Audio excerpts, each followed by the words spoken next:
Welcome back to Shady Lane Acres. I'm Jason. I'm Mickey. Last weekend we got the potatoes out. It was a pretty good harvest, if you saw that video. Now we need to get them sorted and drying, and some of them canning. Last year we made some little screens to put them on, but that'd hold maybe a tenth of our harvest. Yeah, they broke halfway through, and then are they broken? No, like when the screen was, then we'd have to go and staple the Oh. screen back on there and stuff. So yeah. And we were kind of trying to think of a better way. Plus they were kind of big, so you couldn't get them in the house, and then you couldn't keep them stored on there. And you had to have them on something because they didn't have their own legs. Yeah. You couldn't just sit them on the ground. So I'd been thinking about something that we could use that would be better for storing our potatoes, and these kind of came to mind. They're the Delivery bread racks. delivery bread racks. Like when they're delivering buns and bread, they use these. So they stack and leave room in between, and gee whiz, we can probably stack these pretty high. Yeah. The nice thing is this will take up vertical space, and so you can just put it in way more places. As long as the bottom one of the crates fits, the rest will fit as tall as you can go. Yep. So I kind of looked online, and you could find them fairly reasonable, but the shipping was killer on them. Nobody had decent shipping. And so I finally found these on our Facebook marketplace. We had to drive a few hours. It was like an hour and a half both ways last night to go get them. But we needed something. It was worth it. We got an $18 deal out of it too. Yeah. So we bought 26 of them for $60. A little less than $3 a piece. Yep. We're going to clean them up, and then we're going to start sorting our potatoes. They've been sitting in that wagon for a week, so I really hope the bottom ones aren't all smushed and mushy. Yeah.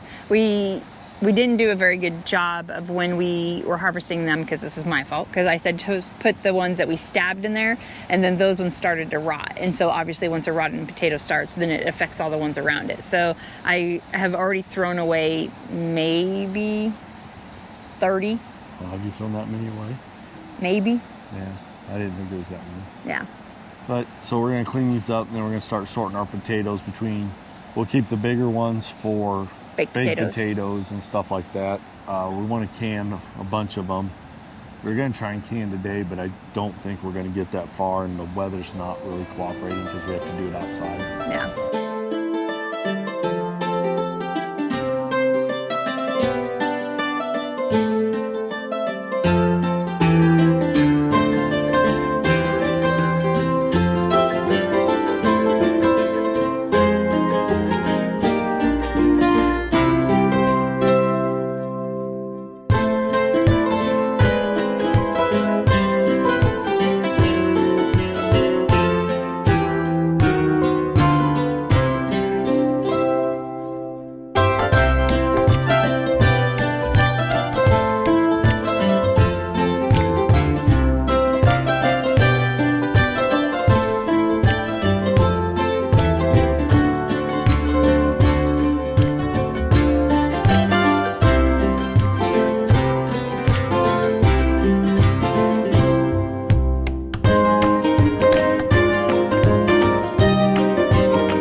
cubing them to can them. I did buy a bigger pressure canner.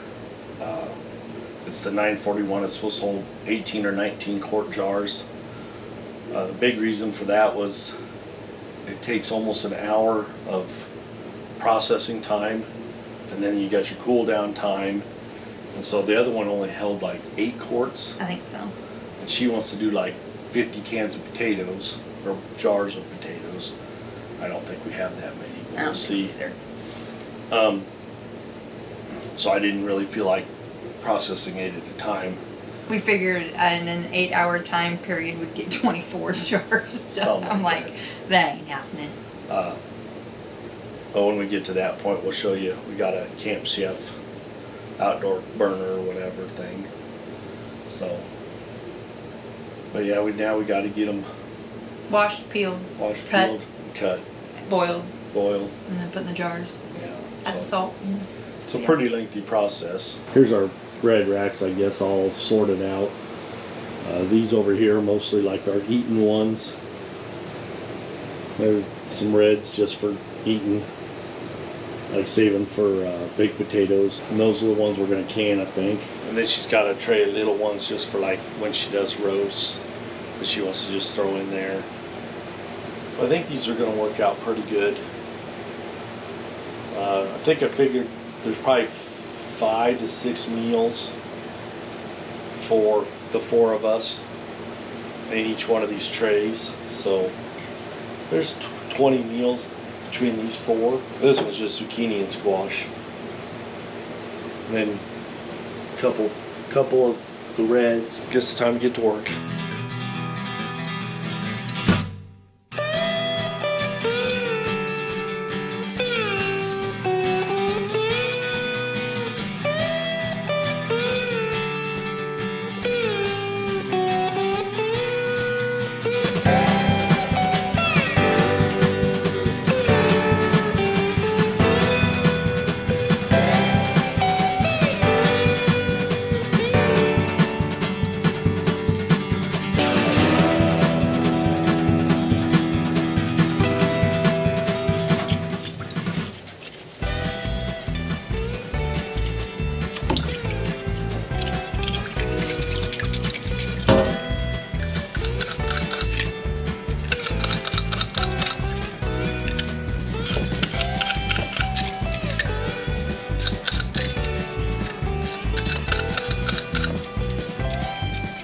This is our new pressure canning setup, I guess.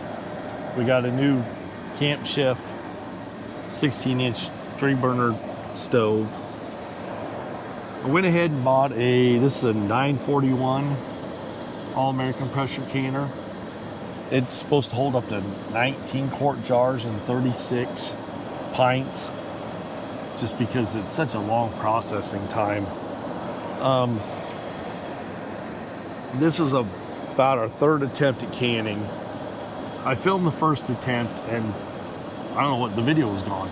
So It was so bad the it video was so didn't bad. even show. It was so bad my computer deleted it.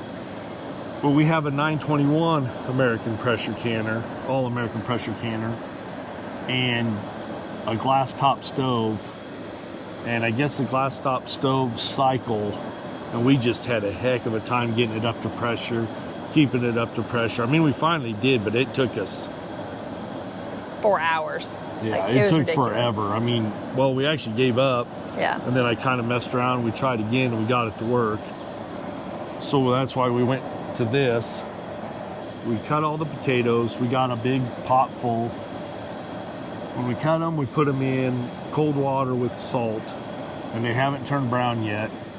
So now we're going to boil them in the turkey fryer for 2 minutes. And then we have this one going for clean boiled water. The flies are terrible. They are. And then we're working on getting this up to 140 degrees. And then they'll go in that. And then once you bring it up to pressure, it's 40 minutes processing time. But that's kind of our setup. Our jars are just getting done in the dishwasher. Yep. So they're sanitized and they'll be warm. It's about 80 degrees out. It don't feel quite that nice because of the wind. So we shouldn't have to work too fast to keep the heat in everything. I wouldn't think so. But so hopefully, you know, between everything, we should be good to go as far as keeping our potatoes up to temperature. Yep. And not having to worry about any food poisoning or anything later on. But yeah, I thought I'd kind of show the setup that we've kind of ended up with. Yep. Now we'll start bringing out jars and getting everything going. So this is full to about here of potatoes. No idea how many jars it's going to do. I'm just going to turn on my stopwatch instead of setting a timer all the time. Okay. So you want these to go about 2 minutes? No, maybe? these, since they're A more... little bit bigger, Yeah. close to 5? Yeah. Or do you think that's a 10-minute? It might, I mean, problem is there's probably some that are in there like Yeah, that's the... so just go It 5. says for small cubes, 2 minutes. Says for quartered potatoes and small potatoes, 10 minutes. Well, I don't know where ours fall. So it needs a teaspoon of salt in each one. Yeah, those are plenty hot. Is that past 140? What? It's not quite 140 yet. Okay. It's probably getting real close.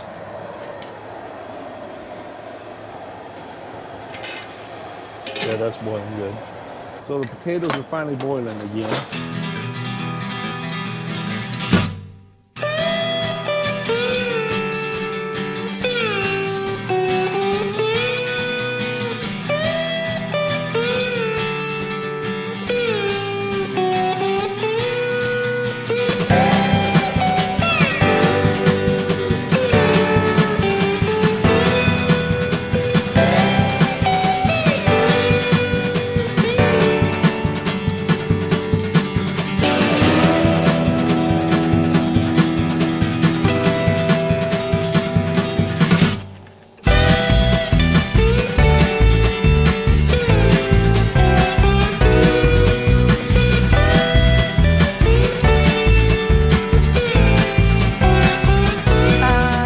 That's above the rim. Yeah, but it bows. I'm hoping it fits. We got them in the other one. It was smaller. We did them in pints. It says it's supposed to hold 19 quarts. This isn't even close to 19 quarts. We didn't double stack in the other one. Well, it's supposed to be able to. On that other one you are? I think we did pines double stack. What would we have done? The broth.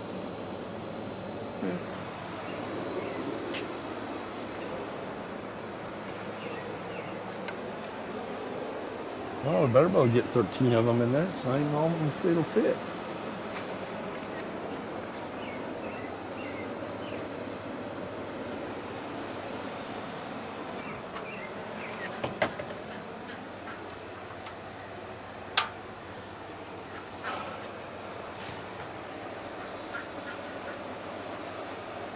Do I need to clean that off? Should be clean.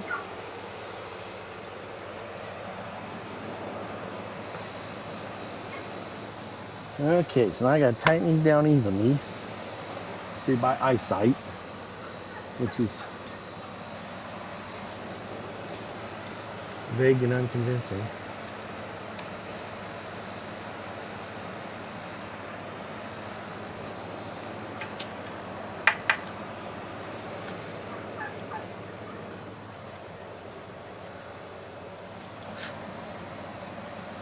What do you think, honey? Look pretty flat. Looks great. The gap looks good. Yep. So you can't over tighten them by hand.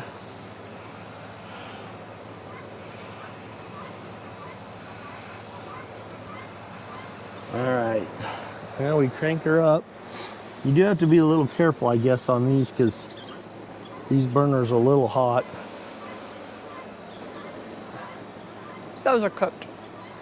What? You said Rachel cooks them for 10 minutes. We didn't cook them even close to 10 minutes.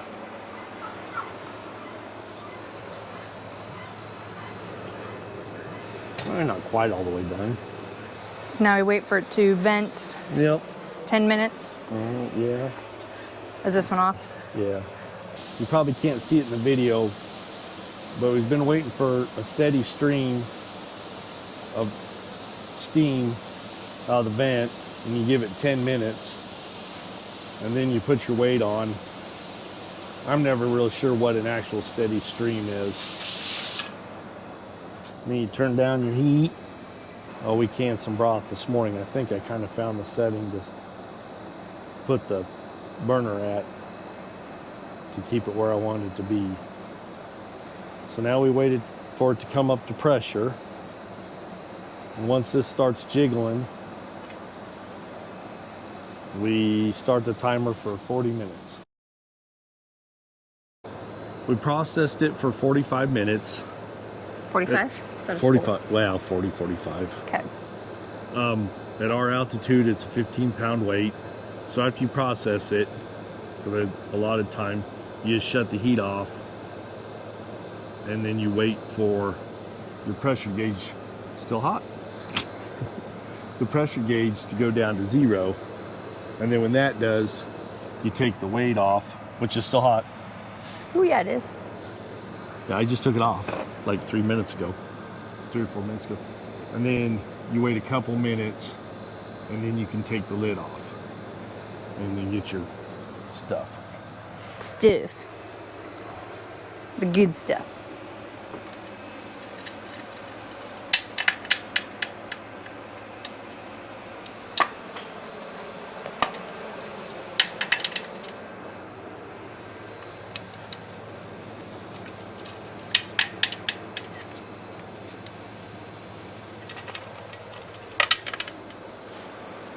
And then they recommend when you take it off, you kind of tilt it back that way so any steam will go that way and not burn your face or arms.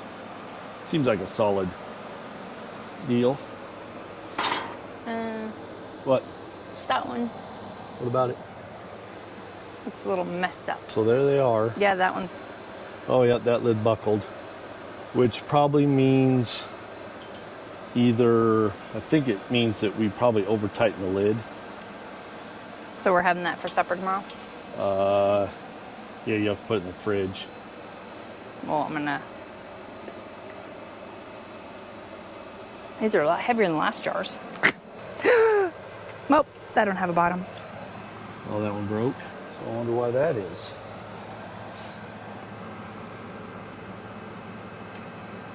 Why don't you do one at a time and I'll do that? Because you barely have that lid. Yes, I do. How else are you gonna have it?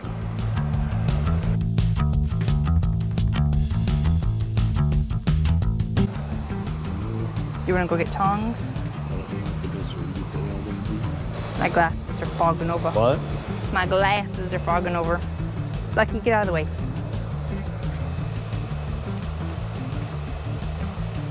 Just put it on the table. Lucky, move.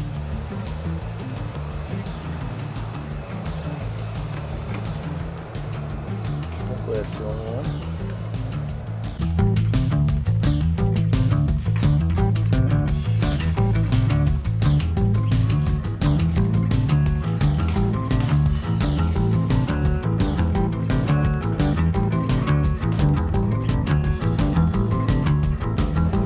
I just don't know if it's like glass. Don't eat it. It's broken glass. Just squish it.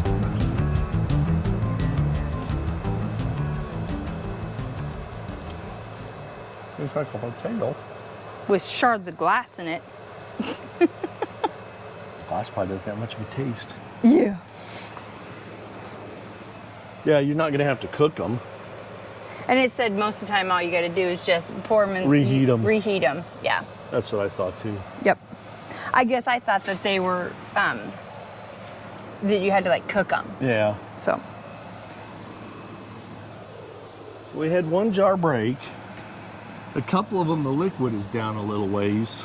Yeah, but Well, I think they said that that's fine. The only thing will be is they just may turn brown on top. They're still good. We'll have to, yeah, we'll do a little research on that. Yeah. And so I don't know if that's something we did wrong. After everything cools, it maybe comes back up or something too. Yeah. And then we have one lid that's buckled, Yeah. so it's probably not going to seal. And you couldn't safely store it anyway, No. or be confident that it'd be safe. Yeah. So I think once it cools down, we'll put it in the fridge. Yeah. So a lot of our jars are old. what they're saying, so a lot of the new jars aren't very good anyway. Yeah, But, I was gonna say a lot of the places or the YouTube channels that we're watching, they're saying that their jars are breaking as they're putting them into the hot water in their canners. The last lady I've watched, she's had one break every single time. no. And it's weird, it's at the bottom like that too on the last of hers too. That's probably where you hit them. If you're gonna bump them up Yeah. against something, you know, you're Yep. gonna bump them, taking them in and out of the dishwasher, whatever. Yeah. But we got them canned. We'll see what they look like in the morning. Yep. It was a long process. Like this is, It takes a while. Yeah, I was like the washing, the peeling, the cutting, but it was a lot longer this time because we did all the sorting as well. Yeah. So Well, I'm hoping that next time it'll be a lot less time. But we'll see. Yeah. I'm still not a fan of pressure canning. All the instructions are really arbitrary and vague. That's because So- you want exact everything, and so Well- you watch it and keep poking at it. Well, I also think that I can't find a single YouTube video showing how that actually works. So I don't Because it's think different on every single one. I don't think anybody else is confident in their thing either. I was like, well, I'm gonna skip over this part because I'm not sure if I'm doing it right either. So, Ours is not a how-to video. Ours No. is that this is how we live. but we got, how many cans did we get out of that? 12 now? I don't know. Something like that, 11 or 12. So, Yeah. well, that's our third attempt at pressure canning, and it's going okay at best. Thanks for watching. Until next time.